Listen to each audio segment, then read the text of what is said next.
Hello students, आज की class में हम चैप्टर नंबर 15 स्टार्ट करने जा रहे हैं। स्टूडेंट्स, इस चैप्टर का नाम आपके सामने है स्टैटिस्टिक्स। अब स्टैटिस्टिक्स चैप्टर जो है आपने 9th क्लास में भी पढ़ा होगा, 10th क्लास में भी पढ़ा होगा और अब ये 11th क्लास में भी आ गया। सेम नाम है चैप्टर का, लेकिन स्टैंडर्ड एक एक स्टेप करके बढ़ता चला जा रहा है। जैसे 9th क्लास में आपने क्या सीखा था, कलेक्शन ऑफ डेटा कैसे करते हैं। आप प्राइमरी कलेक्शन ऑफ डेटा करते हैं और सेकेंडरी कलेक्शन ऑफ डेटा करते हैं और फिर उसके बाद उन्हें रिप्रेजेंट किया जाता है। अलग अलग तरीके से टेबल बनाई जाती है, bar diagram, histogram, polygon, frequency polygon आपने सीखा होगा। उसके बाद आपने 10th क्लास में क्या सीखा students, measures of central tendency. उसका थोड़ा सा इंट्रोडक्शन जो है वो हम यहां पर भी करेंगे। मेजर्स ऑफ सेंट्रल टेंडेंसी में क्या होता है, एक सेंट्रल वैल्यू होती है जिसके लिए हम एक स्टैटिस्टिकल डेटा को एनालिसिस करते हैं। इसमें मेन जो नाम आपने पढ़े होंगे, उसमें पहला नाम आपने 10th में पढ़ा होगा मीन, दूसरा नाम पढ़ा होगा आपने मीडियन और तीसरा नाम पढ़ा होगा आपने मोड। ये तीन मेजर्स ऑफ सेंट्रल टेंडेंसी यानी कि सेंट्रल टेंडेंसी की वैल्यू को मेजर करने के तीन नाम आपने पढ़े होंगे और इनसे रिलेटेड रूल्स भी पढ़े होंगे 10th क्लास में। अब हम क्या पढ़ने वाले हैं इस क्लास में, यानी 11th क्लास के अंदर हम स्टैटिस्टिक्स में इसके आगे का स्टेप पढ़ने वाले हैं, यानी measures of dispersion. Measures of dispersion क्या होता है उसको हम समझेंगे ये सेंट्रल टेंडेंसी के कंसर्न में। तो सबसे पहले हम 10th का थोड़ा सा रिव्यू लेंगे और उसके बाद फिर 11th क्लास पर हम जंप कर जाएंगे। Okay students, and then further आप जब देखेंगे तो ये स्टैटिस्टिक्स जो है आपको आगे क्लासेस में मिलेगी, ग्रेजुएशन में मिलेगी, मास्टर्स में मिलेगी और ये स्टैटिस्टिक्स जो है हर फील्ड में आपको जरूर मिलेगी, क्योंकि डेटा एनालिसिस हर फील्ड में है, चाहे आप साइंस के स्टूडेंट्स हैं या फिर आप कॉमर्स के स्टूडेंट्स हैं। ओके नाउ फिलहाल हम स्टार्ट करते हैं हमारे इस इंट्रोडक्शन को जो एनसीईआरटी में दिया है। और स्टूडेंट मैं बार बार कहूंगा हर स्टूडेंट से कि एनसीईआरटी में लिखा हुआ एक एक शब्द बहुत इंपॉर्टेंट है और वहां से क्वेश्चंस भी बनते हैं, प्लस आपकी नॉलेज भी बहुत सस्टेनेबल ग्रोथ होती है। ओके ये नहीं कि इधर उधर से आप नॉलेज ले रहे हैं, सीधा सीधा आपको नॉलेज दी गई है और इसलिए स्टेटस आपको जो है एनसीईआरटी जरूर पढ़नी चाहिए। ठीक है, यहां पर स्टार्टिंग में एक कोटेड दे रखा है। क्या कोटेड है, स्टेटिस्टिक्स में be rightly called the science of average. Statistics को इसने बोला है साइंस ऑफ एवरेज। अलग अलग लोगों ने अलग अलग स्टेटिस्टिक्स की डेफिनेशन दी है, यहां पर साइंस ऑफ एवरेज बोला है। कहता है एंड देयर एस्टिमेशन, और क्या बोला है, उनके एस्टिमेशन की साइंस। ये किसने बोला है, ये ग्रेटेस्ट मॉडर्न स्टेटिशियन जो थे वो थे बॉले और उसके बाद बिडिंगटन। ठीक है ना, इन दोनों ने बोला है, यानी कि इन दोनों ने एक डेफिनेशन दी। तो डेफिनेशन लिख दिया, इसका कोई महत्व नहीं है। यहां पर एक ट्रिब्यूट किया है, एक यहाँ पिक्चर दे रखी है और कार्ल पियर्सन किया। कार्ल पियर्सन जो है ये ग्रेटेस्ट स्टेटिशियन थे और बहुत ज्यादा योगदान है। अगर आप इकोनॉमिक्स के स्टूडेंट्स हैं और इकोनॉमिक्स पढ़ते हैं तो ये नाम से आप वाकिफ हो चुके होंगे या होने वाले होंगे। ओके, ये मॉडर्न स्टेटिशियन थे जिन्होंने स्टेटिस्टिक्स और प्रोबेबिलिटी को मिक्स करके एक अलग ही हाइट दी थी। ओके नाउ इंट्रोडक्शन कुछ ऐसा है। We know that statistics deal with the data collected for specific purposes, यानी कि हम जानते हैं एक स्पेसिफिक पर्पस होना जरूरी है और उस पर्पस से रिलेटेड अगर हम डेटा को कलेक्ट करते हैं दैट इज कॉल्ड स्टेटिस्टिक्स। कहते हैं we can make decisions about the data by the analysing and interpreting, यानी कि हम क्या करते हैं, एक डिसीजंस लेते हैं, एक डिसीजन तक पहुंचते हैं। ओके और उस डिसीजन तक हम कब पहुंचते हैं, जब हम उसको एनालिसिस करते हैं डेटा को और इंटरप्रिटेट करते हैं, है ना, उसका कंक्लूजन भी निकालेंगे हम। कहता है इन अर्लियर क्लासेस और पिछली क्लासेस में like 10th class 9th class we have studied method of the representing data graphically and in the tabular form, और हमने पिछली क्लासेस में उसे ग्राफिकली और टेबुलर फॉर्म में सीखा था, यानी कि 9th क्लास में सीखा था। ये पोर्शन जो है हमारा, ये जो हमने रिप्रेजेंट करना सीखा ग्राफिकली और टेबुलर, ये हमने 9th में सीखा था।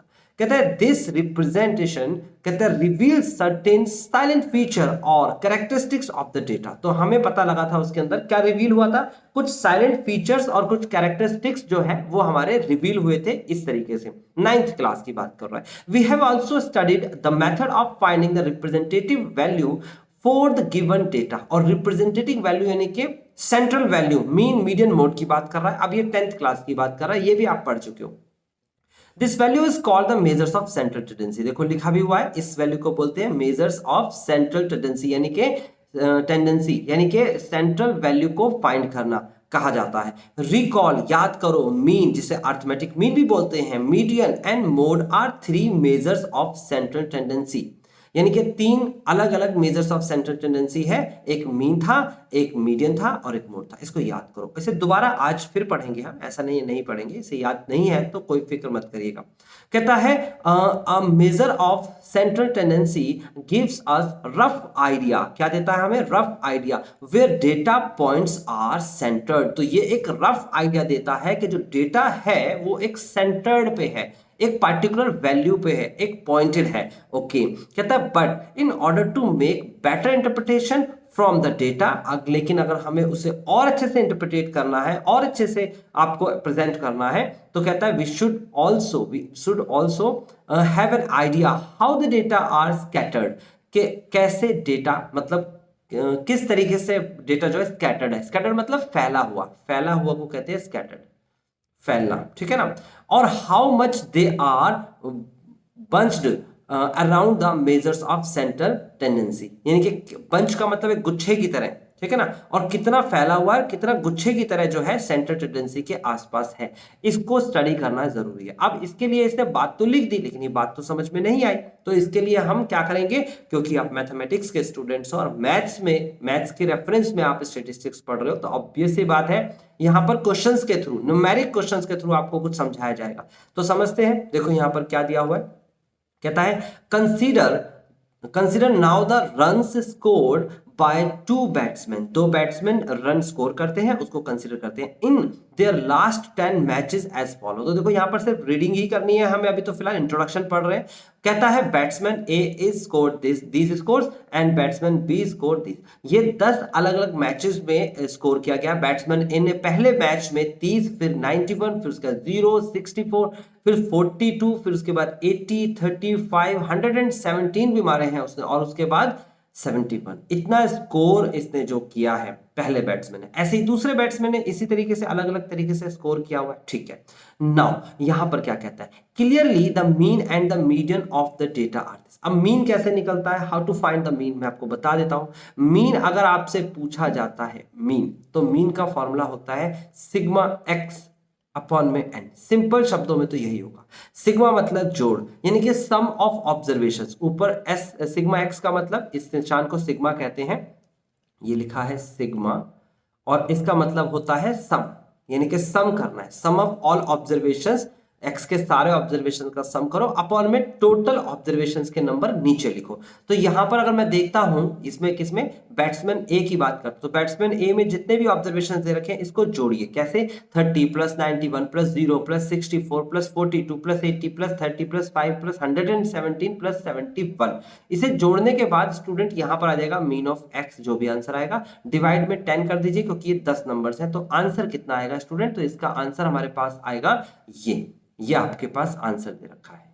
बैट्समैन ए का मीन कैसे निकल के आया वो आपको पता लगा। अब मीडियन निकालना है, तो मीडियन कैसे निकालना है, मीडियन निकालने का तरीका क्या होता है, मीडियन मतलब कि मिड वैल्यू, आपको अगर कहता है मीडियन तो इसका मतलब होता है मिड वैल्यू, ओके, और we can say average of mid value, average of mid value. ये क्या कह रहा हूं मैं, इसको समझ लेते हैं। जैसे कि यहां पर टोटल 10, कितने, टोटल यहां पर 10 ऑब्जेक्ट्स दे रखे हैं, 10 अलग अलग मैचेस दे रखे हैं। इन 10 मैचेस को सबसे पहले रीअरेंज करेंगे, कैसे रीअरेंज करेंगे उसको भी देख लेते हैं एक बार। देखो मैंने जैसे पहले बैट्समैन ए की बात कर लेता हूं, ए बैट्समैन के सारे स्कोर को रीअरेंज कैसे करेंगे। सबसे पहले यहां पर दे रखा है 0, सबसे छोटी संख्या, असेंडिंग या डिसेंडिंग किसी एक में करेंगे। तो सबसे पहले दे रखा है 0, और 0 के बाद दे रखा है आपके सामने यहां पर 5, एंड देन 5 के बाद नंबर जो आता है वो क्या दे रखा है भाई, 5 के बाद चेक करो क्या आएगा, 5 के बाद आना चाहिए 42,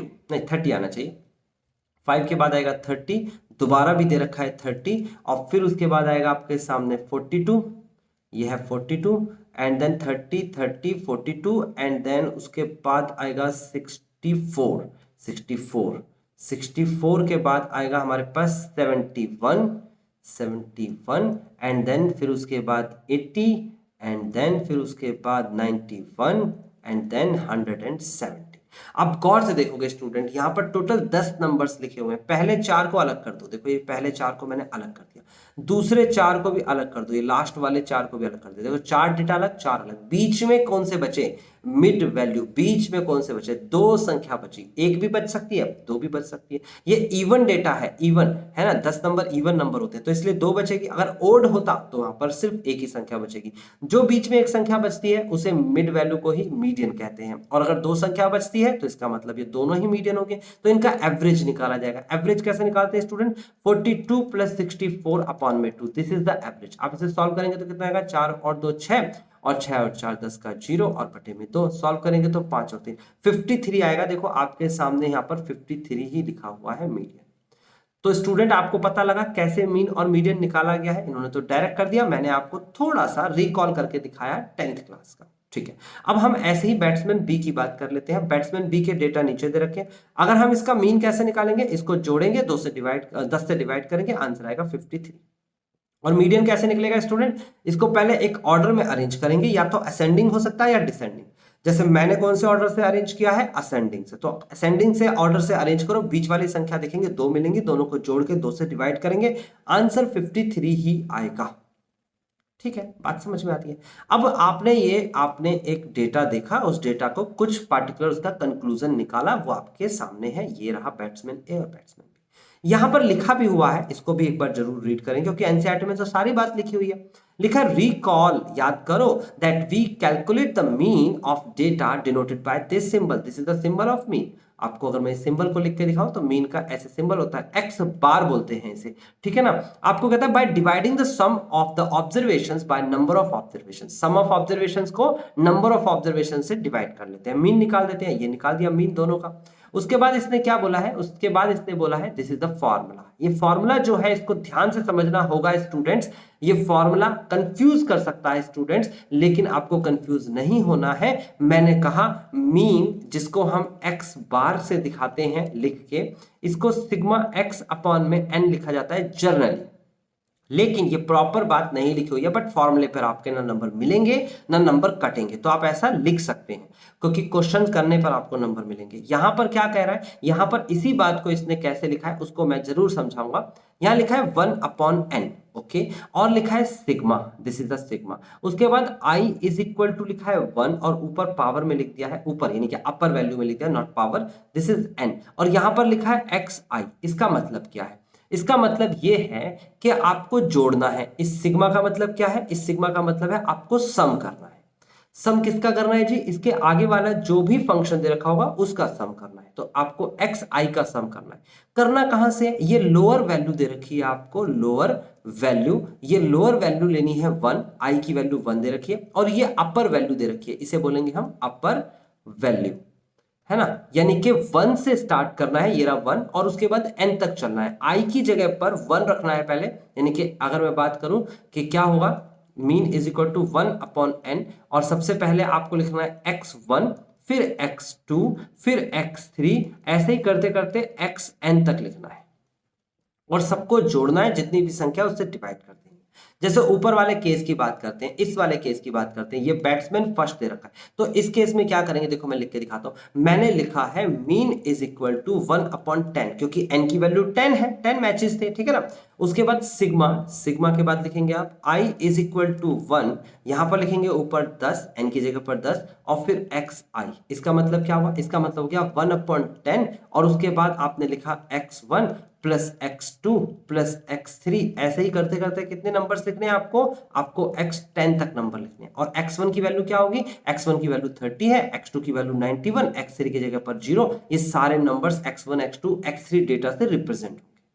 तो आई होप स्टूडेंट आपको समझ में आया किस तरीके से किया जा रहा है, ठीक है। ये फॉर्मूला है, आपको क्लियर से समझना है इस फॉर्मूले को, अदरवाइज इसको याद नहीं रखेंगे, डायरेक्ट इसकी जगह पर लिख लेंगे हम क्या, mean is equal to sigma x upon n, ठीक है। आगे कहता है also the median is obtained by the first arranging the data ascending और डिसेंडिंग। मैंने असेंडिंग में अरेंज किया था, कहता order and apply the following rule, और रूल दे रखा है इन्होंने, ये रूल नहीं भी अप्लाई करोगे तो भी आंसर आ जाएगा। मैंने कहा बीच वाली वैल्यू को देखते हैं बस, तो बीच वाली वैल्यू को देखते हैं तो कैसे देखेंगे भैया, इस रूल के अकॉर्डिंग इसको देखते हैं। तो यहाँ पर n की वैल्यू कितनी थी, मीडियन की बात कर रहा हूं मैं, n की वैल्यू कितनी थी, n की वैल्यू 10 थी, तो रूल क्या हो गया, रूल हो गया n/2 टर्म और फिर उसके बाद n/2 + 1th टर्म।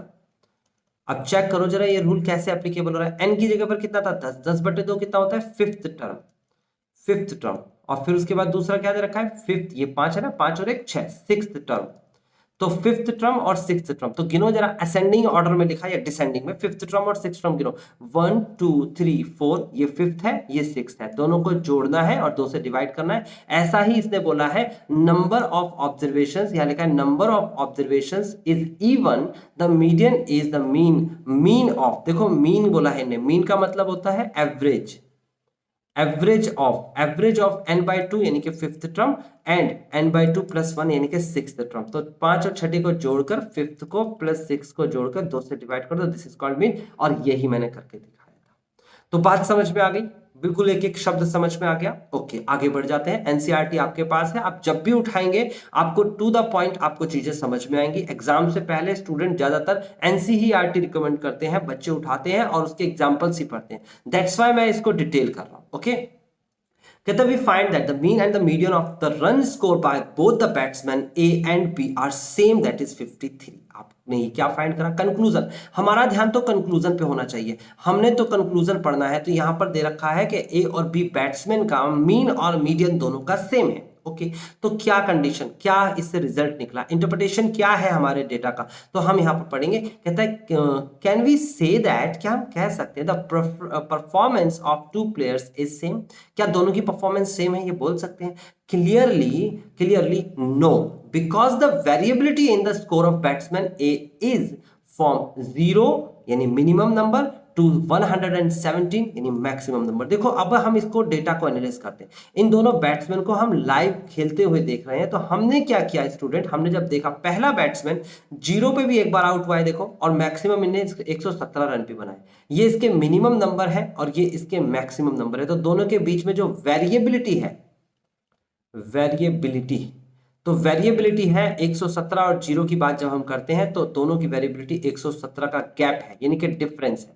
लेकिन दूसरे बैट्समैन की बात करते हैं तो इसमें सबसे छोटी जो वैल्यू दे रखी है 46 दे रखी है, ये रही। और सबसे बड़ा जो स्कोर है इसका वो है इसका 60 से बड़ा क्या है भाई, कुछ नहीं है, तो 60 दे रखा है। तो 46 to 60 इनकी वेरिएबिलिटी जब हम देखेंगे तो कितना आ जाएगा 14 का आ जाएगा, 14 यानी कि यहां पर वेरिएबिलिटी जो है वो 117 की है। पहले बैट्समैन पे भरोसा कम किया जाएगा, दूसरे बैट्समैन पे ज्यादा भरोसा किया जाएगा क्योंकि वो कंसिस्टेंट प्लेयर है। देखो लगातार आप अच्छा परफॉर्मेंस कर रहा है।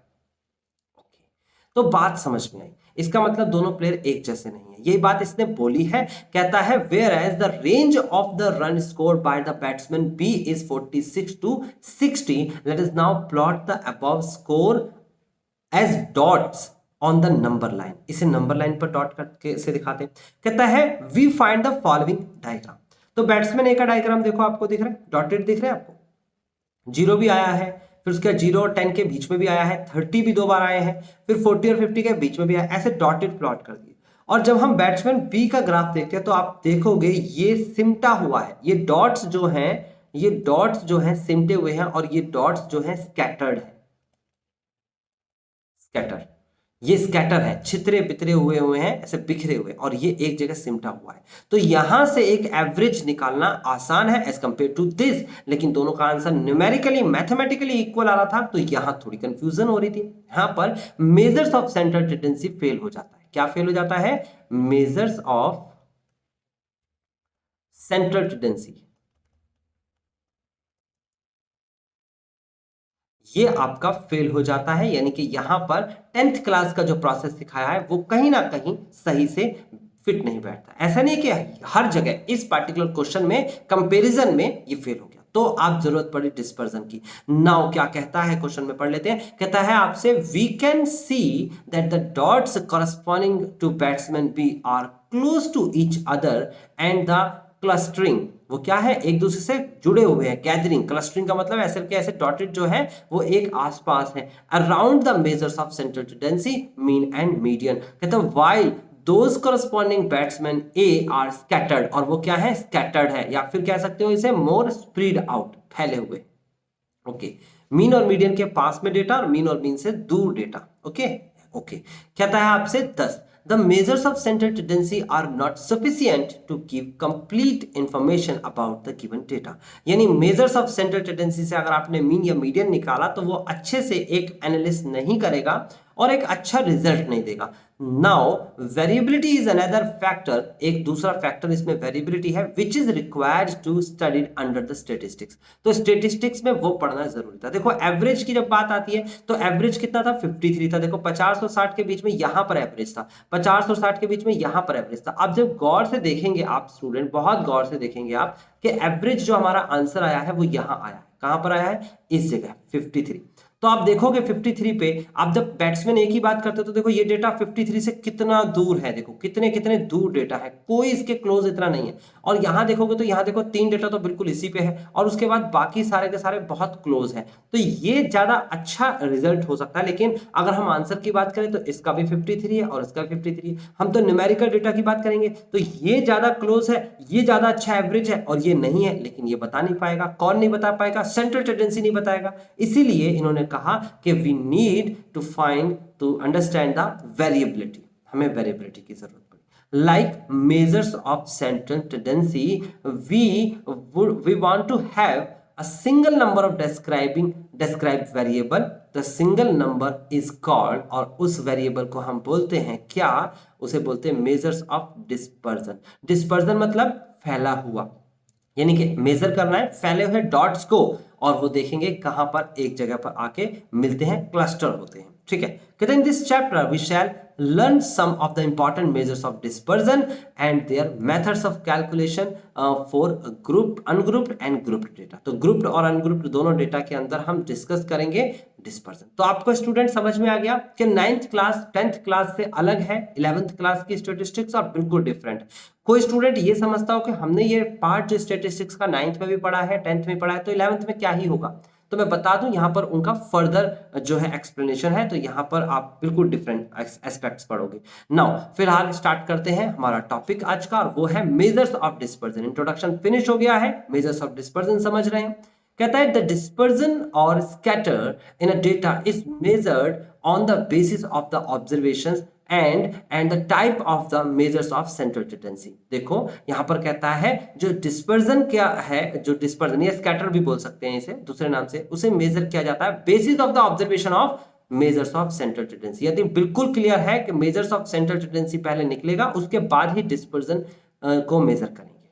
ठीक है, अगर आप कॉम्पिटिटिव एग्जाम्स की तैयारी कर रहे हो तो मैं आपको बता दूं साफ साफ, जब तक आप एनसीईआरटी का लिटरली एक एक शब्द का ज्ञान नहीं लेंगे आप हमेशा भटकते रहेंगे, आप हमेशा ज्यादा मेहनत करेंगे और कम स्कोर लेके आएंगे। रीजन क्योंकि एनसीईआरटी में सब कुछ लिखा था बट आपने जज्बा नहीं दिखाया उसे पढ़ने का। नाउ हर शब्द बहुत इंपॉर्टेंट है एनसीईआरटी का, इसलिए मैं कहूंगा कि एनसीईआरटी को हमेशा फॉलो करें, स्टार्टिंग में, फाउंडेशन में, बेस बनाने के लिए। उसके बाद आप कुछ भी पढ़ सकते हैं, आपका दिमाग एकदम खुल चुका होगा। ओके स्टूडेंट्स, नाउ क्या कहता है, there are the following measures of dispersion. अब आपको यहां पर मेजर्स ऑफ डिस्पर्जन दे रखे हैं। सबसे पहले कॉपी पे लिखना शुरू करें। एक तो नाम होता है रेंज, एनसीईआरटी में एक्सरसाइज में ये नाम आपको नहीं मिलेगा बट होता है। दूसरा है क्वार्टाइल डेविएशन, एनसीईआरटी में आपको ये नाम भी नहीं मिलेगा, क्वार्टाइल डेविएशन। ओके, नाउ तीसरा है मीन डेविएशन, चौथा है स्टैंडर्ड डेविएशन। नाउ आपको यहां पर क्वार्टाइल डेविएशन इस क्लास में पढ़ाया ही नहीं जा रहा है, लेकिन रेंज पढ़ाया जा रहा है और बाकी ये मीन डेविएशन और स्टैंडर्ड डेविएशन का तो मेन टॉपिक है आपकी क्लास में। कब पढ़ाया जाएगा सर? हाँ बिल्कुल पढ़ाया जाएगा, अभी नहीं पढ़ाया जा रहा, एनसीईआरटी से कवर नहीं कर रहा।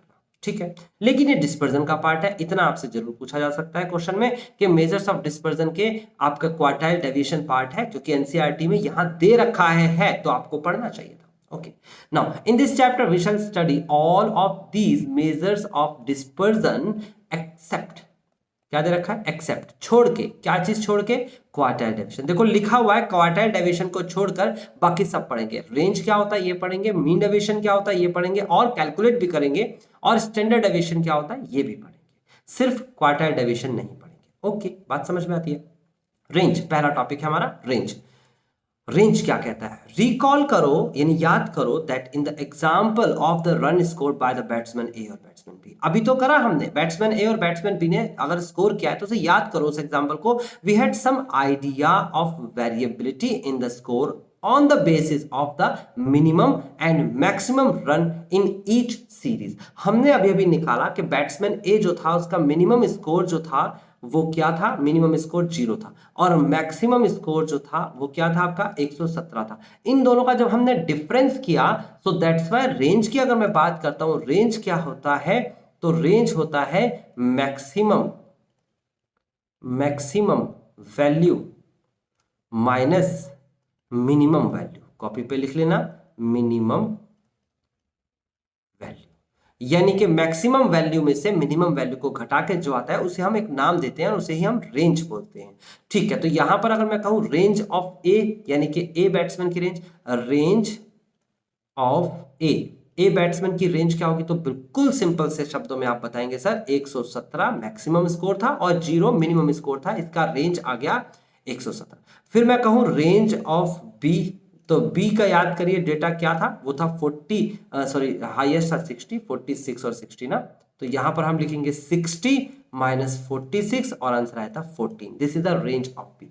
ये एक रफ आइडिया होता है किसी भी वैल्यू को सेंट्रल करने का, बीच में करने का, लेकिन इससे हम कोई भी एप्रोप्रिएट कंक्लूजन तक नहीं पहुंच सकते। सो दैट्स वाई रेंज की कोई एक्सरसाइज नहीं दे रखी है, यही ये खत्म कर दिया है। देखो पढ़ लेते हैं। To obtain the single number for this, कहता है we find the differences of maximum and minimum values of each series, the difference is called the range of the data. कहता है in case the batsman A range दे रखा है 117 and batsman B range दे रखा है 14। अभी मैंने करके दिखाया clearly the range of A is greater the range of B. देखो पहले वाले की रेंज ज्यादा है दूसरे की रेंज से, देयरफॉर स्कोर आर स्कैटर्ड, तो स्कोर जो है वो फैले हुए हैं, और डिस्पर्स्ड, यानी कि फैला होना ही होता है, स्कैटर भी वही होता है, और डिस्पर्स फैले हुए हैं, बिखरे हुए हैं। In the case of A, यानी जिसकी रेंज ज्यादा है, यानी कि if range of A greater range of B, अगर रेंज ए की ज्यादा है तो इसका मतलब ए का डेटा फैला हुआ है, ऐसे दूर दूर फैला हुआ है, और रेंज बी का अगर कम है तो इसका मतलब ये एज कंपेयर टू ए थोड़ी जगह में है, सिमटा हुआ है। समझ में आ गया, ये क्लस्टर फॉर्म में है, सिमटा हुआ, इकट्ठा हुआ है, और ये जो है फैला हुआ है, स्कैटर्ड डिस्पर्जन कहते हैं इसे, डिस्पर्स है। तो दोनों का मीनिंग समझ में आ गया, डेटा फैला हुआ और डेटा इकट्ठा है, इस बात का पता लगता है रेंज से। आगे आपको क्या बताया, क्या कहता है, while for B these are close to each other, तो यही बात बोलिए। रेंज का फॉर्मूला दे रखा है, क्या दे रखा है, मैक्सिमम वैल्यू अब माइनस से, तो मैंने अभी बता दिया लिख के। आगे इसमें ये बहुत इंपॉर्टेंट बात बोलिए, ध्यान से समझना स्टूडेंट। कहता था range of data gives us rough idea, ये हमें एक रफ आइडिया देता है ऑफ वेरिएबिलिटी और स्कैटर, यानी कि जो फैला हुआ डेटा उसका एक rough idea, but does not tell about the dispersion of data from a measure of central tendency, यानी कि डिस्पर्जन का कोई रिजल्ट नहीं देता है, सिर्फ ये बताता है कि फैला कौन ज्यादा फैला हुआ है, बस आंसर नहीं बताता है रेंज। तो इसीलिए इसको हम आगे फर्दर नहीं देखेंगे, सिर्फ एक रफ आइडिया देता है। कहता है for this purpose we need some other measures of variability, हम मेजर्स ऑफ वेरिएबिलिटी की अलग फॉर्म भी पढ़ते हैं, तो मेजर्स ऑफ डिस्पर्जन भी बोल सकते हो, मेजर्स ऑफ वेरिएबिलिटी भी बोल सकते हो। Clearly such measures must depend upon the differences और डेविएशंस, ये डिफरेंसेस पर और डेविएशंस पर डिपेंड होगा। कहता है of the value from the central tendency, तो सेंट्रल टेंडेंसी के डिफरेंसेस पर डिपेंड होगा ये डेटा। कहता है the important measures of dispersion which depends upon the deviations of the observations from the central tendency are mean deviation, ये पढ़ेंगे हम इसी एक्सरसाइज में, नेक्स्ट जो आने वाले, और उससे अगली एक्सरसाइज में हम पढ़ेंगे स्टैंडर्ड डेविएशन। बस हम ये दो ही टॉपिक पढ़ने वाले हैं, मीन डेविएशन और standard deviation. Okay, mean deviation को कहते हैं हम क्या, इसे कहते हैं, एक को कहते हैं प्रमाप विचलन और एक को कहते हैं हम मानक विचलन, है ना। प्रमाप विचलन इसे कहते हैं हिंदी में, और इसे मानक विचलन कहते हैं। ठीक है, कहता है let us discuss them in detail, तो डिटेल में क्या डिस्कशन हुआ, तो आपको कुछ बेसिक बातें पहले मैं बता देता हूं, क्या कि जब भी कभी कोई सीरीज की बात करते हैं, सीरीज की बात करते हैं हम, सीरीज, तो सीरीज दो फॉर्म में होती है, एक होता है अनग्रुप्ड डेटा, है ना, एक होता है अनग्रुप्ड डेटा और एक होता है ग्रुप्ड डेटा। यानी कि एक सीरीज ऐसी होती है जिसमें सिर्फ एक्स की ही वैल्यू होती है, ओनली एक्स की, जैसे कि 4, 5, 6, 10, ऐसे कुछ एक्स के ही नंबर होंगे। और एक डेटा ऐसा होता है जिसके अंदर एक्स भी होता है और साथ में फ्रीक्वेंसी भी होती है। फ्रीक्वेंसी जो ग्रुप बनाती है ना, फ्रीक्वेंसी, जैसे कि 4 आने वाली 5 संख्याएं हैं, 3 आने वाली 10 संख्याएं हैं, 6 आने वाले 7 संख्या। इसका मतलब क्या बोल रहा हूं, मैं कह रहा हूं 4 को 5 बार, यानी कि 4 + 4 + 4 + 4 5 बार, यानी +4, 1 2 3 4 5, तो 4 4 8 4 12 4 16 4 20 लिखने की बजाय मैं लिखूंगा 4 गुणा में 5 यानी कि 20। ये आपकी फ्रीक्वेंसी बन जाती है। ओके, इसी तरीके से एक और फॉर्म इसकी आती है ग्रुप डेटा के अंदर, और वो आती है आपके सामने, मैं यहां लिख देता हूं इस फॉर्म को, और वो होती है क्लास इंटरवल की ग्रुप बनाना, यानी कि 0 to 10, 10 to 20, 20 to 30, और यहां पर भी फ्रीक्वेंसी के ग्रुप्स बन जाते हैं। तो ये ग्रुप्ड डेटा की फॉर्म होती है और ये अनग्रुप्ड डेटा की फॉर्म होती है जिसमें सिर्फ एक ही वैल्यूज दे रखी होती है। ठीक है, बात समझ में आती है, ग्रुप्ड और अनग्रुप्ड की बात समझ में आती है। अब हम बात करते हैं स्टूडेंट मीन डेविएशन की। तो मीन डेविएशन क्या है और कैसे है, इसको पढ़ने के लिए तो आपके पास पूरा का पूरा कंटेंट लिखा हुआ है, जहां मैंने कहा था कि जरूरत है मेरी वहां मैंने बताया। यहां पर सब कुछ लिखा है, बट समझ में जब भी आएगा जब इससे रिलेटेड हम क्वेश्चन करेंगे। तो डायरेक्ट क्वेश्चन करते हैं। मीन डेविएशन का फॉर्मूला जरूर लिखा है, बट इसको अभी नहीं समझते। यहां पर लिखा है सम ऑफ द डेविएशन, अगर यहां पर दे रखा है 0 है तो मीन डेविएशन भी 0 होगा। इस पर क्वेश्चन आ भी जाता है कि sum of the deviation if 0 then what is the mean deviation, तो हम कहेंगे 0 अपॉन में n, 0 ही आता है। ठीक है, ये बात भी इसने लिख दी। हम डायरेक्टली क्वेश्चन पे चलते हैं। मीन डेविएशन का ये फॉर्मूला लिखा है, mean deviation of a sum of the absolute value of deviation from a number of observations के बटे में। ठीक है ना, इसे मीन डेविएशन कहते हैं। अब यहां पर समझ के शायद आपको थोड़ा कम समझ में आएगा, तो इसके स्टेप्स दे रखे हैं, ये स्टेप्स आप चाहें तो पढ़ सकते हैं, और नहीं पढ़ना चाहते तो डायरेक्टली इधर आ जाओ क्वेश्चन पे।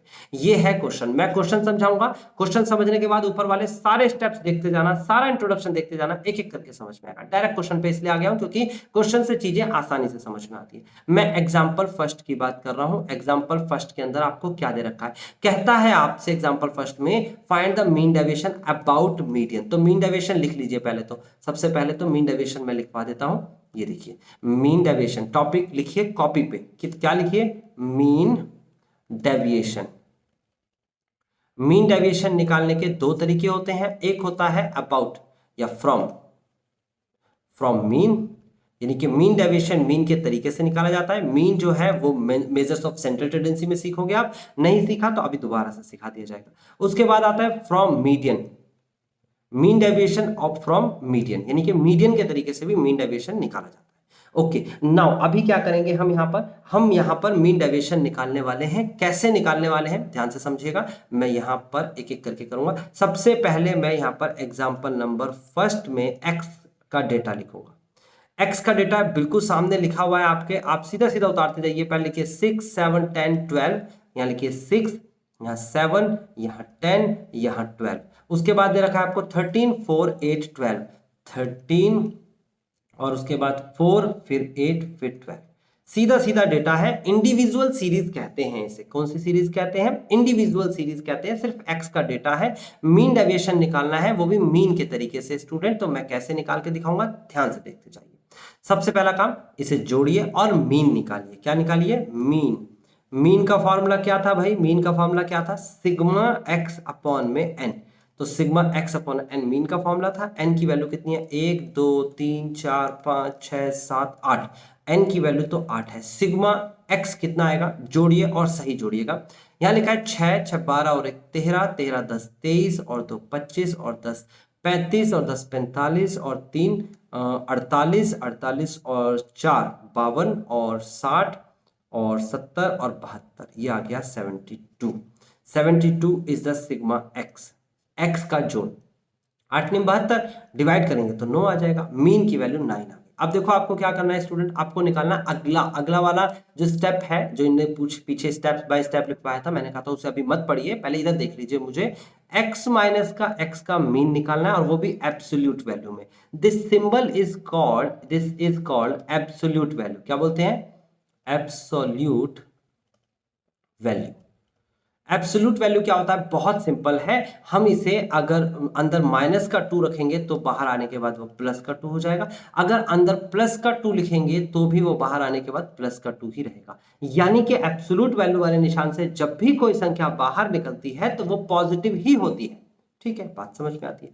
अब इसको चेक करते हैं। 6 में से देखो यहाँ x है ना, या i लिख सकते हो, xi यानी कि यहां पर मैं लिख देता हूं 6 में से 9 को घटाएंगे। देखो 6 माइनस 9, देखो ना यहाँ पर 6 माइनस का 9 और उसका एब्सोल्यूट वैल्यू, आंसर कितना आएगा, माइनस का 3 आएगा, लेकिन बाहर आएगा तो पॉजिटिव का 3 लिख दो। फिर 7 में से 9 घटाएंगे, 7 माइनस का 9, आप इसे घटाएंगे तो कितना आएगा, माइनस का 2, लेकिन बाहर आएगा तो पॉजिटिव हो जाएगा। फिर उसके बाद 10 में से 9 को घटाएंगे, आंसर 1 आएगा। फिर 12 में से आप घटाएंगे कितना, 12 में से घटाएंगे 9 को तो कितना आएगा, आंसर 3 आएगा। फिर उसके बाद 13 में से 9 को घटाएंगे तो आंसर कितना आएगा, 4 आएगा। फिर उसके बाद 4 में से 9 को घटाएंगे, आंसर कितना आएगा, 5 आएगा, पॉजिटिव का आएगा ना। फिर उसके बाद 8 में से 9 को घटाएंगे तो आंसर कितना आएगा, 1 आएगा। फिर उसके बाद 12 में से 9 को घटाएंगे तो आंसर 3 आएगा। बेसिकली इसका जोड़ कर दीजिए। ये जो संख्या आपके सामने मैंने लिखी है ये आपको सिर्फ दिखाने के लिए लिखी है, इसे आप नहीं लिखिएगा, डायरेक्ट आप इस वाले नंबर को ही लिखिएगा नीचे। ठीक है, आप इसे सॉल्व करिए। 3 और 2 5 और 1 6, 3 9 और 4, 6 3 9 और 4 कितने होते हैं, 13, 13 और 5 18 और 1 19 और 3 22 होते हैं। ठीक है, तो हम क्या करेंगे, हम लिखेंगे मीन डेविएशन। यहां फॉर्मूला लिखना शुरू कर दो। मीन डेविएशन को ऐसे लिखते हैं MD, ब्रैकेट के अंदर लिख देते हैं मीन, ब्रैकेट के अंदर ऐसे मीन दिखाए थे, मीन डेविएशन अबाउट मीन बोलते हैं इसे। ये होता है sigma absolute value of xi minus का मीन अपॉन में n। तो ये कितना दे रखा है भैया, ये दे रखा है 22 बटे में 8, तो कितना देगा, 8 × 24, 8 दूनी 16 और आ जाएगा आपके पास 6 आएगा ना शेष जो रिमाइंडर। उसके बाद 8 8 6 48, 8 7 56, 8 7 56 तो हो जाएगा 7 और आ जाएगा 4 और 8 चौक 32, 8 5 40। तो आपका जो आंसर आया है मीन डेविएशन का वो कितना आया है, 2.75। चेक कर लेते हैं क्या हमारा आंसर मैच करा। देखो इसका आंसर आया, इसका आंसर आया, यहाँ से 2. अरे वाह, बिल्कुल मैच कर गया। आप देख सकते हो ये आपका आंसर मैच कर चुका है, ये 2.75। This is the answer. क्या समझा, दोबारा से रिपीट करते हैं। देखो आपको कोई डेटा दे रखा होगा लाइक दिस, ये एक डेटा है, आपने उस x का मीन निकाला, ये निकाला मीन। मीन कैसे निकाला, सम ऑफ ऑल ऑब्जर्वेशन अपन में नंबर ऑफ ऑब्जर्वेशन। फिर उसके बाद आपको एक नया कॉलम बनाना है और उसके अंदर आपको absolute value of xi minus का मीन करना है और जो आंसर आया उसका सम उसके डिवाइड में n कर देना है। फॉर्मूला आपके सामने है, कॉपी पे आप लिख चुके हैं, अगर नहीं लिख चुके हैं तो दोबारा से वीडियो को वापस लेके जाइए और इसे करके दिखाइए खुद से। ठीक है, तो पहले पहला वाला एग्जांपल आपको करा दिया, इन्होंने स्टेप बाय स्टेप लिखा था और फिर आगे इन्होंने बोला है कि instead of carrying out the steps every time, आप हर बार स्टेप्स नहीं लिख सकते, we can carry on the calculation step wise without referring the steps. तो मैंने पहले ही बोल दिया था स्टेप्स को हमें सिर्फ पढ़ना होता है, आगे कैरी नहीं करना होता। तो अगला क्वेश्चन है सेकंड क्वेश्चन। सेकंड क्वेश्चन में आपको ये पूरे नंबर्स दे रखे हैं, आपको क्या करना है, पहले मीन निकालना है। तो स्टूडेंट मीन कैसे निकालना है, सभी को जोड़ दीजिए, सबको, और ऊपर लिखिए इसका जोड़, ये वाला जोड़ है ना, ये फॉर्मूला फॉलो किया है इन्हें, हम इस फॉर्मूले को फॉलो ही नहीं करते। हम लिखते हैं sigma x is equal to क्या होता है, x bar is equal to क्या होता है, सिग्मा x अपॉन में n, यानी कि ऊपर वाली संख्या 200, नीचे वाली संख्या 20, आंसर आ गया 10। अब 10 घटाते जाओ, 12 में से 10 को घटाएंगे तो आएगा 2, देखो ये लिख दिया। फिर 3 में से 10 को घटाएंगे आएगा 7, देखो ये लिख दिया। फिर 18 में से 10 को घटाएंगे 8, ये लिख दिया। तो इस तरीके से ये लिखता चला गया, प्लस माइनस को इग्नोर करता चला गया और ये आपके पास आ गया xi माइनस का x बार का एब्सोल्यूट वैल्यू। और इसका जब जोड़ करेंगे क्या करेंगे, सम करेंगे, तो सम ये रहा इसका 124 और डिवाइड करेंगे n से तो आंसर आएगा 6.2। आई होप स्टूडेंट आप ये क्वेश्चन खुद से ट्राई करेंगे। Now next question example number 3 कहता है मीन डेविएशन अबाउट मीडियन। अब मीडियन निकालना सीख लो। मीन निकालने का तरीका क्या, सम ऑफ ऑल ऑब्जर्वेशंस अपॉन में नंबर ऑफ ऑब्जर्वेशंस। तो मीडियन निकालने का तरीका क्या होगा, मिड वैल्यू को मीडियन कहते हैं। ठीक है, यहां पर कितने नंबर्स हैं, 1 2 3 4 5 6 7 8 9 10 11, n बराबर 11 और 11 एक ओड नंबर होता है। ओड नंबर होता है तो फॉर्मूले के अकॉर्डिंग चलते हैं। मीडियन कैसे निकालेंगे, मीडियन निकालेंगे आप n + 1 अपॉन 2th ऑब्जर्वेशन या आइटम, कुछ भी बोल सकते हो आप, आइटम। तो यहां पर क्या लिखेंगे, n की जगह पर 11 + 1 बटे में 2 है ना, आइटम।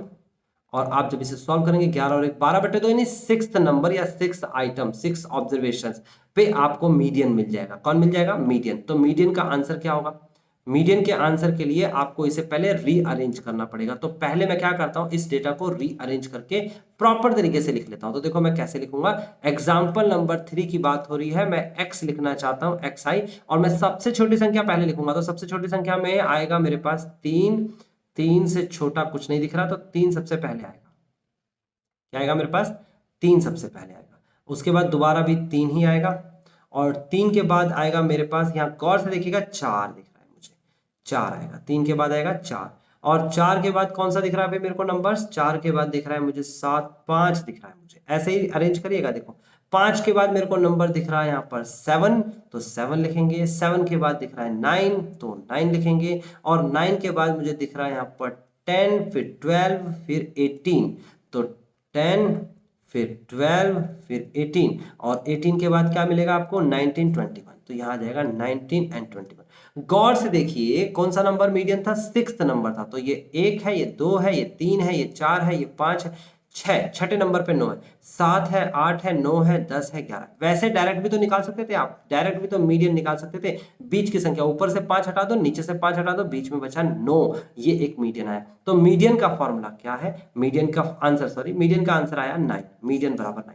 हमें क्या करना है स्टूडेंट, हमें कुछ भी टेंशन नहीं लेनी है, हमें बिल्कुल भी टेंशन नहीं लेनी है। हमें क्या करना है, हमें लिखना है absolute value of x i minus का median.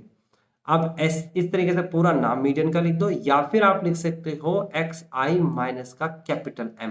Capital M represent by median in this exercise, otherwise ये कोई स्टैंडर्ड फॉर्म नहीं है। ओके, ये बात ध्यान रखना। नाउ आप देखो 3 में से इस 9 को घटाएंगे। अब मैं डायरेक्ट घटा रहा हूं, 3 में से 9 घटाएंगे तो 6 बचेगा भाई, माइनस का 6 बचेगा ना। देखो 3 में से 9 को घटाएंगे, 3 में से 9 को, तो बचेगा माइनस का 6।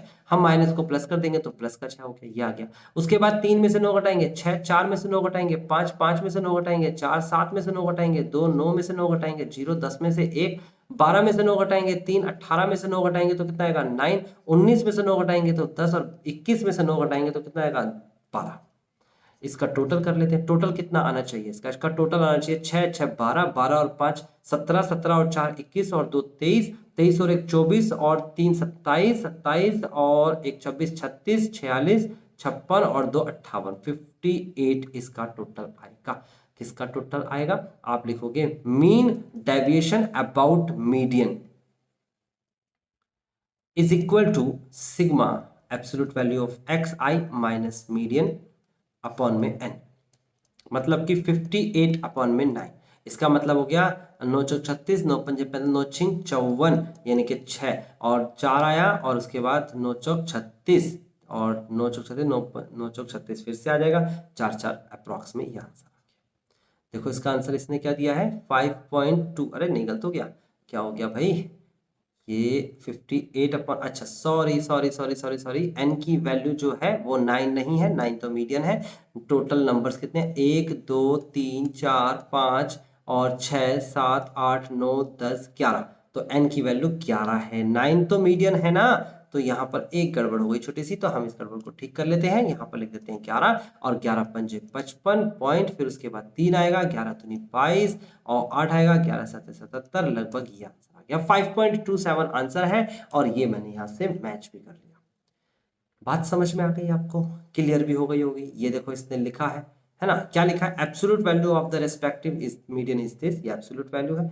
और यहाँ पर इसने समझा रखा है mean deviation about the grouped data. ठीक है, तो मैंने आपको क्या बताया, मीन डेविएशन अनग्रुप्ड डेटा में, मीन डेविएशन अनग्रुप्ड डेटा में एक तो मीडियन के तरीके से निकाला जा सकता है। देख लो, इस प्रोसेस को समझ लो और कर लो कॉपी पे मेरे साथ साथ। और उसके बाद अब आ जाते हैं हम ग्रुप्ड डेटा में। और ग्रुप्ड डेटा में मैंने बताया था एक डिस्क्रीट फ्रीक्वेंसी डिस्ट्रीब्यूशन होता है और एक कंटिन्यूअसली फ्रीक्वेंसी डिस्ट्रीब्यूशन होता है। दोनों ही डिस्ट्रीब्यूशन को हम एक एक करके सिलसिलेवार समझेंगे और मीन डेविएशन का रूल्स भी पढ़ेंगे। ओके, तसल्ली से करने की कोशिश करना। जब हम इसके बाद इसी क्वेश्चन को दोबारा करेंगे एक्सरसाइज में, तो पहले आप खुद से ट्राई करिएगा और फिर समझ में आएगा, डेफिनेटली आएगा। इतना आसान टॉपिक है। नाउ एक कॉन्सेप्ट फिनिश हो गया, अनग्रुप्ड डेटा से मीन डेविएशन, वो भी mean deviation about mean, mean deviation about median, ये हमने निकाल लिया। अब हम चलते हैं मीन डेविएशन अबाउट मीन, दोबारा से करेंगे लेकिन अब की बार ग्रुप्ड डेटा में करेंगे। ये रूल से घबराने की जरूरत नहीं है, इसको कोई भी टेंशन मत दो इसको देख के, ठीक है ना। आपको क्या करूंगा मैं, पहले क्वेश्चन पे लेके चलता हूं, फिर रूल समझ लेना। अब देखिए, अब हम करने वाले हैं एग्जाम्पल नंबर 4। एग्जाम्पल नंबर 4 में देखिए हम क्या करने वाले हैं। एग्जाम्पल नंबर 4 में लिखा है the mean deviation about the mean of the following data. आपको यहाँ पर एक्स आई और एफ आई दो डेटा दे रखे हैं। आपको क्या करना है, इसको पहले एक तरीके से अरेंज कर लेना है। देखो यहाँ पर मैं अरेंज करके दिखाता हूँ।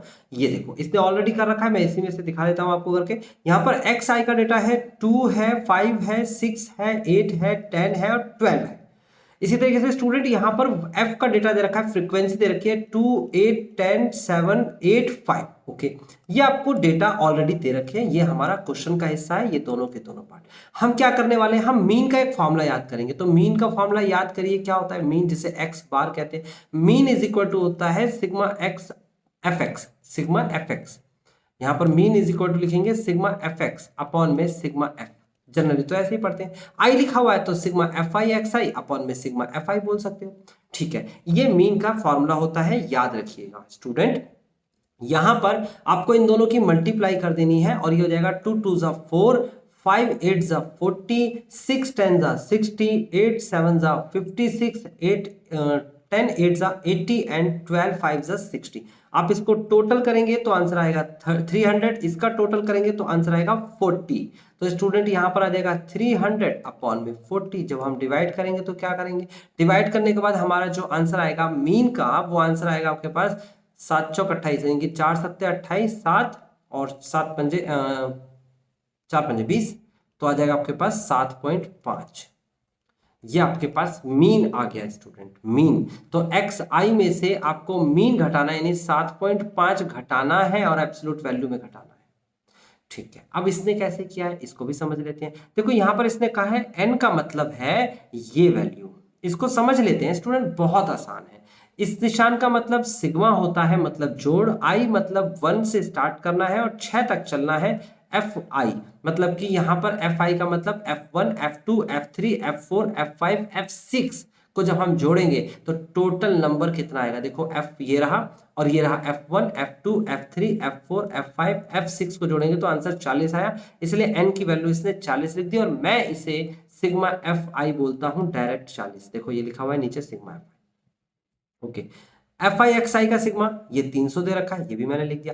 डिवाइड करेंगे तो देखो नीचे फॉर्मूला लिखा हुआ है, क्या है फॉर्मूला, फॉर्मूला बहुत आसान है, इस फॉर्मूले में कंफ्यूज मत होना। देखो इसे लिखना चाहिए था sigma i is equal to 1 to 6 f i x i upon में n, ऐसे लिखना चाहिए था। लेकिन ये देखने में थोड़ा सा भयंकर लगता है, तो इन्होंने क्या किया, इस वाले n को हमने यहां करके लिख दिया ताकि कंफ्यूजन थोड़ी सी कम हो, ऐसा इन्होंने बोला है। देखो ये, और जब इसे सॉल्व किया स्टूडेंट तो आंसर आया 7.5, यही मेरा भी आंसर आ रहा था।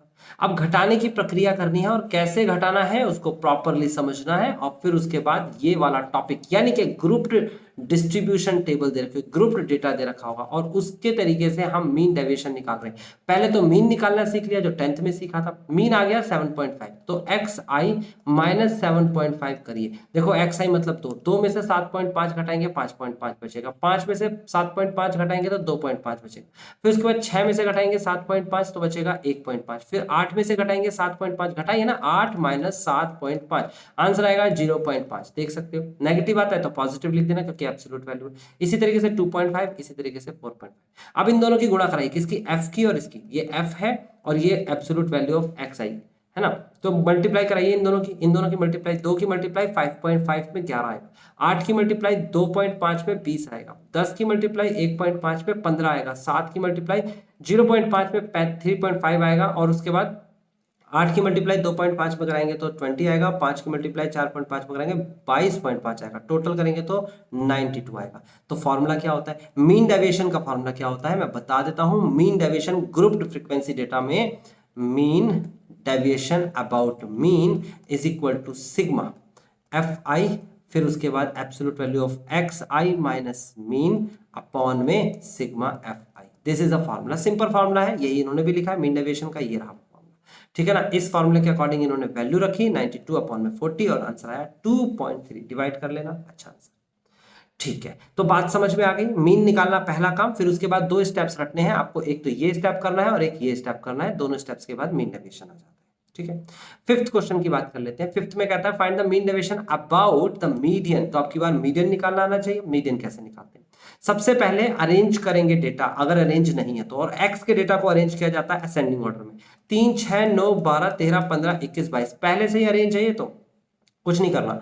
आपको क्या करना है, आपको एग्जाम्पल नंबर 5 लिखना है मेरे साथ कॉपी पे, एक्स आई लिखना है। एक्स आई की वैल्यू है 3 6 9 12 13, उसके बाद है 15 एंड देन 21 एंड देन 22। उसके बाद यहां पर लिखना है एफ आई की वैल्यू आपके सामने दे रखी है 3 4 5 2 4 5 4 3। एक नया कॉलम बनेगा सी एफ का, किसका बनेगा, सी एफ, सी इंटू एफ, सी एफ का कॉलम बनेगा। तो सी एफ का कॉलम क्या है, कम्यूटेटिव फ्रीक्वेंसी बोलते हैं सी एफ को। कम्यूटेटिव फ्रीक्वेंसी क्या होती है, कम्यूटेटिव फ्रीक्वेंसी लिख के दिखाऊंगा, ध्यान से समझना। पहले लिखेंगे 3, इस वाले 3 में इस 4 को जोड़ देंगे। देखो इस वाले 3 में इस वाले 4 को जोड़ दिया है, और जोड़ने के बाद क्या बना, 4 और 3 7। इस वाले 7 में इस वाले 5 को देखो जिग जैग, 7 में 5 को जोड़े आएगा 12, 12 में 2 को जोड़े आएगा 14, 14 में 4 को ऐड करेंगे तो आएगा 18, 18 में 5 को ऐड करेंगे तो आएगा 23, और 23 में अगर 4 को ऐड करेंगे तो आएगा 27, और 27 में अगर 3 को ऐड करेंगे तो आएगा 30। This is called n, n is equal to 30 and also called sigma f i. Okay, बात समझ में आती है।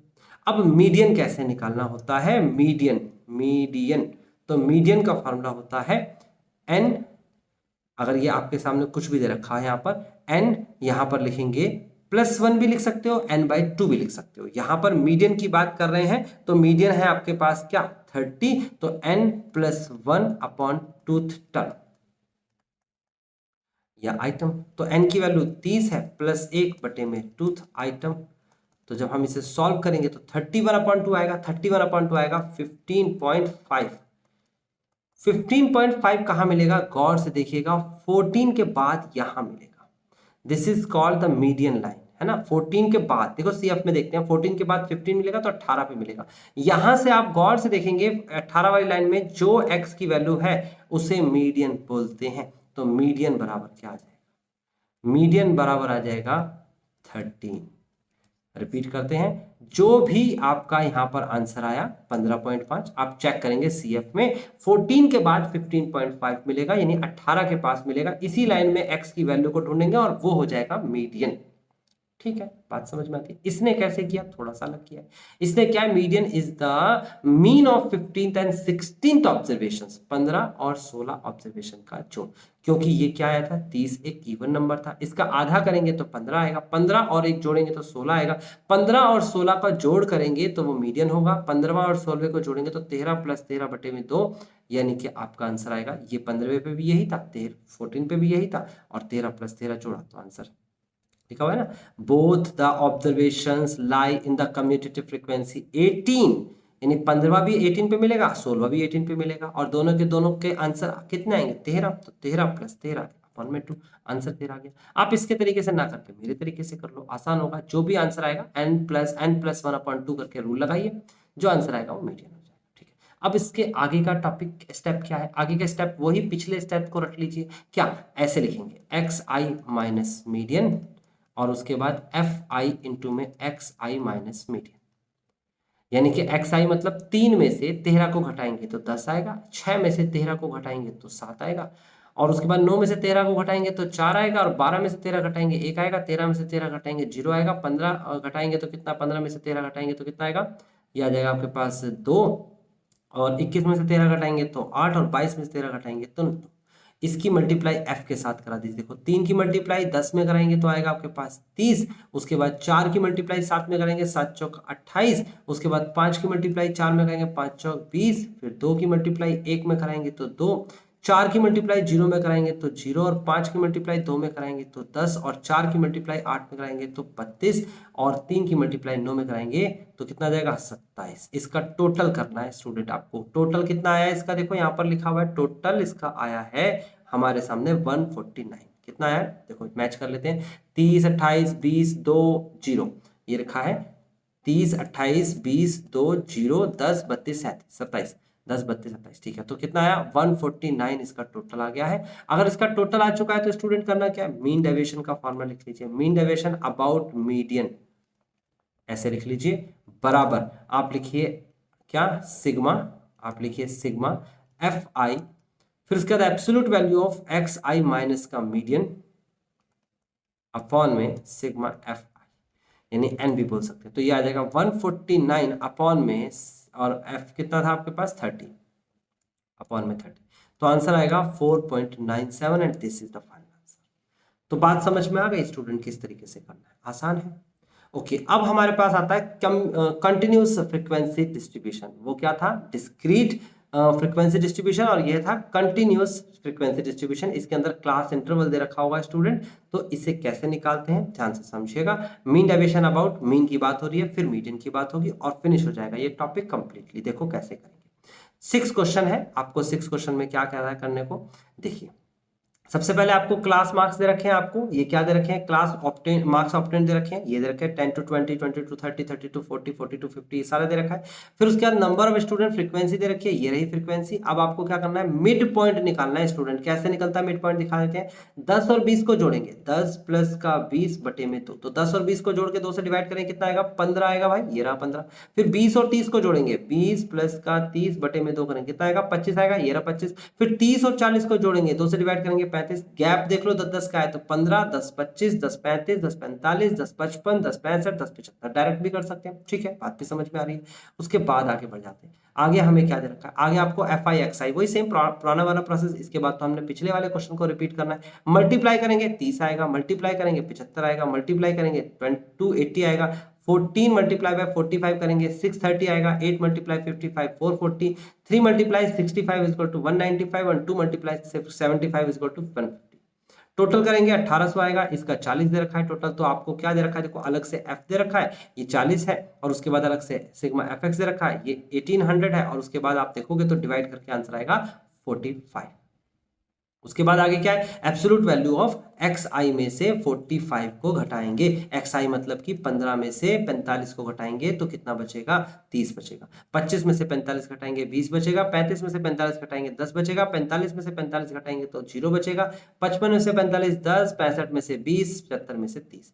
ये जो वैल्यू है इसकी मल्टीप्लाई एफ के साथ करानी है, इस कॉलम की मल्टीप्लाई इस कॉलम के साथ करानी है।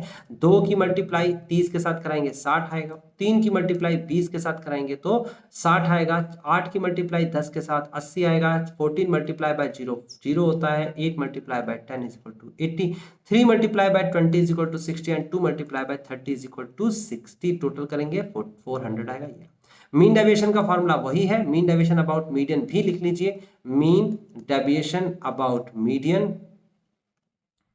मीडियन है मीन है, मीन डेविएशन अबाउट मीन।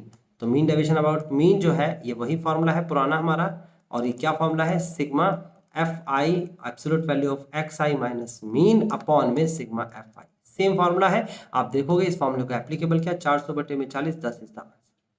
अब इसी क्वेश्चन को हम शॉर्टकट मेथड से भी करते हैं। शॉर्टकट मेथड आगे लिखा हुआ है, क्या होता है शॉर्टकट मेथड आगे समझते हैं। देखिए, अगर मैं इसी क्वेश्चन को शॉर्टकट मेथड से करना चाहता हूं, मीन वाले प्रोसेस को शॉर्टकट मेथड से कैसे करते हैं तो मैं बता देता हूं। तो अब स्टूडेंट हमारे सामने एक नया मेथड आया है और वो है shortcut method. Student shortcut method क्या होता है इसको भी समझ लेते हैं।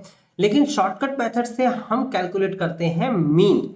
तो मीन कैसे कैलकुलेट करते हैं, सेम डेटा को हम दोबारा लिखते हैं। देखो ये इन्होंने दोबारा लिख दिया है, मार्क्स वही है, नंबर्स वही है, मिड पॉइंट वही है, सब कुछ सेम है।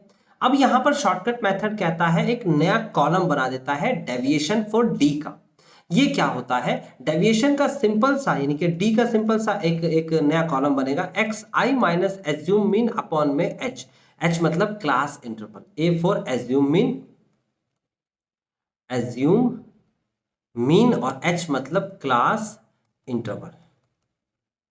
ठीक है, तो यहां पर आपको देखो एज्यूम करना है अपनी मर्जी से, एक्स आई में से कोई भी एक संख्या एज्यूम कर लो। इन्होंने 45 एज्यूम किया है स्टूडेंट, इधर 25 भी कर सकते हैं, 35 भी कर सकते हैं, 50, कुछ भी, ये कुछ भी एक एज्यूम करना पड़ेगा, आंसर सेम आएगा। कुछ भी एज्यूम कर लो, आपकी मर्जी, आप अलग भी एज्यूम कर सकते हो। तो जो भी एज्यूम किया वो संख्या हमेशा 0 होगी, हमेशा। उससे ऊपर वाली संख्या -1, -2, -3 और इससे नीचे वाली 1, 2 और 3। सपोज कर लेते हैं कोई स्टूडेंट 25 को एज्यूम कर लेता तो आंसर आता है ये 0, ऊपर -1, नीचे आता है 1, 2, 3, 4, 5। आंसर सेम आएगा। आप एज्यूम कर लोगे 75 तो ये हो जाएगा 0, ऊपर -1, -2, -3, -4, -5, -6। आंसर सेम आएगा। ठीक है, तो आप कोई भी एज्यूम कर सकते हो, जो एज्यूम करोगे वो 0 और उससे ऊपर वाले नेगेटिव और नीचे वाले पॉजिटिव। ये देखो आपके सामने। फिर उसके बाद क्या करना है, ये डी की मल्टीप्लाई एफ के साथ कराना है, यानी कि 2 की मल्टीप्लाई -3 में 6 आ गया, 3 की मल्टीप्लाई -2 में -6 आ गया, फिर 8 की मल्टीप्लाई -1 में 8 आ गया माइनस का, और उसके बाद 14 की मल्टीप्लाई 14 की मल्टीप्लाई 0 में करेंगे तो 0 आ गया, 8 की मल्टीप्लाई 1 में करेंगे तो 8 आ गया, और उसके बाद 3 की मल्टीप्लाई 2 में करेंगे तो 6 आ गया, 2 की मल्टीप्लाई 3 में तो 6 आ गया। ये आपका आंसर आ गया। इसका जोड़ करेंगे तो टोटल 0 आ रहा है स्टूडेंट। और हम जब एफ जी निकाल चुके हैं 0, तो फॉर्मूला हमारे सामने ये होता है। ये फॉर्मूला को अच्छे से समझो, सिंपल तरीके से लिख के दिखाता हूँ क्योंकि ये याद नहीं हो पाता। सिंपल फॉर्मूला होता है मीन यानी कि x bar is equal to a plus sigma f i d i upon में सिग्मा एफ आई इंटू में एच। सिंपल सा फॉर्मूला है। ऊपर वैल्यू कितनी आएगी, 0 आएगी। ए की वैल्यू कितनी है भैया, ए की वैल्यू आपके पास 45 दे रखी है। एज्यूम मीन जो है वो 45 है। ए की वैल्यू 45, ऊपर 0, नीचे दे रखा है 40 इंटू 10 का गैप दे रखा है, ये 0 हो गया, तो 45 इज द मीन। अब वही दो स्टेप्स करने हैं, एक्स आई माइनस का मीन, एक्स आई और माइनस का 45, तो 45 घटाते जाएंगे तो 30, 20, 10 जैसे पीछे आया था, फिर इसकी मल्टीप्लाई करा देंगे एफ के साथ, तो ये आ जाएगा और उसके बाद आंसर आ जाएगा। इसे शॉर्टकट मेथड कहा जाता है। इसकी जरूरत पड़ती है, स्टेप डेविएशन मेथड के लिए यूज होता है। आप इसे भी कॉपी करिएगा, ठीक है। उसके बाद आगे आ जाता है हमारे पास median, mean deviation about median. पूरी थ्योरी दे रखी है, हम तो डायरेक्टली पढ़ेंगे अपने क्वेश्चन को। 7th एग्जांपल है आज की क्लास का, लास्ट एग्जांपल है। इसके बाद आप एक्सरसाइज करेंगे, तो जल्दी से देखिए क्या कहता है। पहले क्लास है, फिर फ्रीक्वेंसी है, क्लासेस दे रखी है, फ्रीक्वेंसी दे रखी है।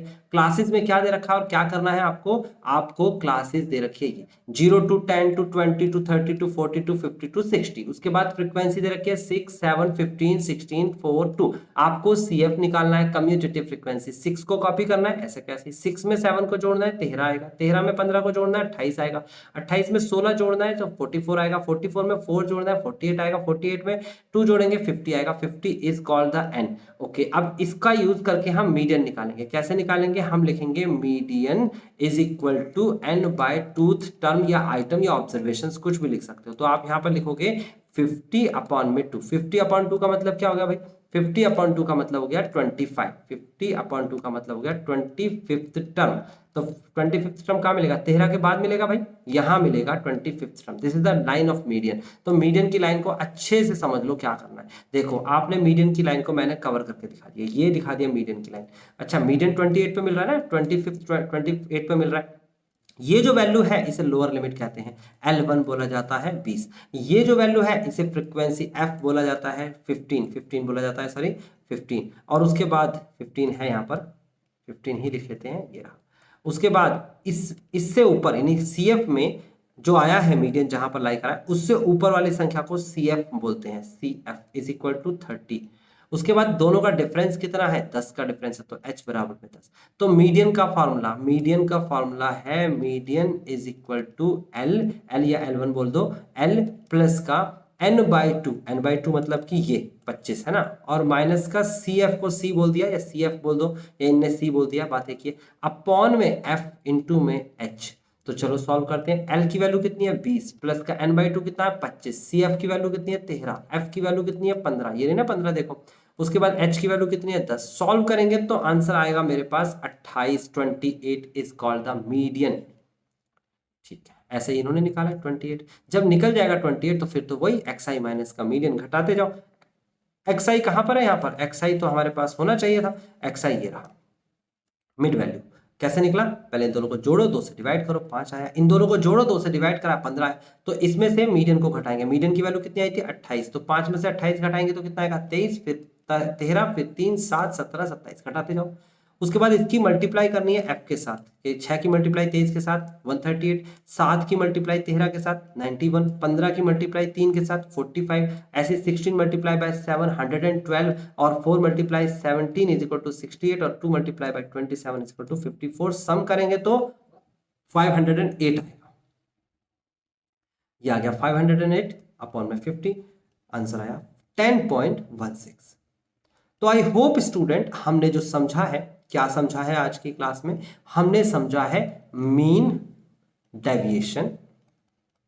और मीन डेविएशन किस कंट्रास्ट में समझा है, एक तो मीन के तरीके से समझा है और एक मीडियन के तरीके से समझा है। मीन के तरीके में 3 सीरीज होती है, पहली इंडिविजुअल सीरीज, दूसरी डिस्क्रीट सीरीज और तीसरी कंटिन्यूअसली सीरीज, यानी कि जिसमें सिर्फ एक्स का डेटा दे रखा हो और जिसमें एक्स और एफ दोनों दे रखे हो और जिसमें क्लास इंटरवल दे रखा हो। इसी तरीके से मीडियन को भी 3 कंट्रास्ट में समझा है हमने, पहले आपका इंडिविजुअल सीरीज, दूसरा आपका डिस्क्रीट सीरीज और तीसरा कंटिन्यूअसली सीरीज। अब देखो एक्सरसाइज कैसे अरेंज है, एक्सरसाइज आपको खुद से ट्राई करनी है, फिर उसके बाद मेरे वीडियो लेक्चर को देखना। इस वीडियो के बाद आपको वीडियो लेक्चर जरूर दिख जाएगा 15.1 का। अगर आपको देखना है पूरा का पूरा लिस्ट देखनी है, प्ले लिस्ट, तो आपको डिस्क्रिप्शन पे जाना पड़ेगा, वहां कंप्लीट प्ले लिस्ट मिल जाएगी आपको 15.1, उसमें भी होगा। ओके, नाउ कहता है आपसे find the mean deviation about mean. तो 2 क्वेश्चन दे रखे हैं, फर्स्ट सेकंड दोनों सॉल्व करेंगे आप। मीन डेविएशन निकालना है मीन के तरीके से। फिर दे रखा है find the mean deviation about median, median के तरीके से आपको निकालना है। ये दोनों की दोनों सीरीज जो है वो अनग्रुप्ड डेटा है। फिर मीन डेविएशन अबाउट मीन निकालना है 2 क्वेश्चन में, मीन डेविएशन अबाउट मीडियन निकालना है 2 क्वेश्चन में, और ये वाले जो ग्रुप्ड है लेकिन फ्रीक्वेंसी दे रखी है और कंटिन्यूअस नहीं है, डिस्क्रीट है। फिर उसके बाद अगले 4 क्वेश्चंस दे रखे हैं आपको, ये भी मीन डेविएशन अबाउट मीन और mean deviation about median, 2-2 questions करके दे रखे हैं। बहुत अच्छी प्रैक्टिस कराई है इन्होंने। स्टूडेंट ये पूरी की पूरी एक्सरसाइज आप करिए, एग्जाम्पल की रेफरेंस में करिए, आपसे एक्सरसाइज हो जाएगी। जिसके आंसर्स मैच नहीं कर रहे या कैलकुलेशन नहीं होगी, वो मैं आपको नेक्स्ट वीडियो लेक्चर में कंप्लीट करूंगा। आज की क्लास यहीं फिनिश करते हैं, मिलते हैं नेक्स्ट क्लास में।